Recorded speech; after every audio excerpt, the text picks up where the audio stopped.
მოვიყენოთ, მოდით და წავიდეთ და გავამხნევოთ ქუთაისში ჩვენი ფილიალის ხელმძღვანელი ქალბატონი ანა.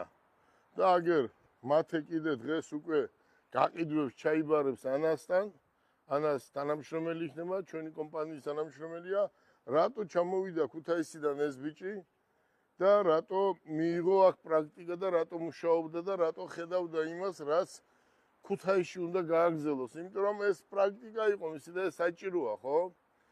ამიტომ აი ანამ ძალიან მაგრად იმუშავა და ქალბატონ ანას დიდ მადლობას ვუხდი და ძალიან კარგი მენეჯერია და ძალიან კარგი ხელმძღვანელია. მან იმდენად ბევრი მანქანები გაყიდა აი ამ პატარა დროის განმავლობაში. აი ანახეთ, უკვე მეოთხე პარტია დღეს ავტომობილები ჩავყავს ქუთაისში.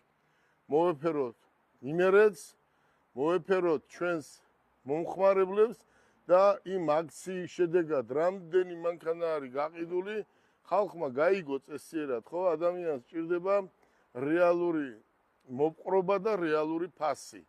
აქედან გამომდინარე ჩვენ დღეს დავაანონსებ ქუთაისში, რომ კიდევ გაგრძელდება ჯეტურებზე ერთკვირიანი ფასდაკლება და კიდე სხვა მანქანებზე. ამას ჩვენ ქუთაისში ვიტყვით დღეს. ახლა გისურვებთ წარმატებას და წავიდეთ. კვირადღეა თქვენთვის ეს პრაქტიკა, ეს არის ცხოვრება, ეს არის ხვალინდელი დღე. მათე მოტორს როგორ იცი შენ? მათე მოტორს გავუმან! ჯოს! გავუმან! ჯოს! გავუმან! ჯოს! აი ახლა დავუმატებ 30% ხელფასს, იმიტომ რომ ხმა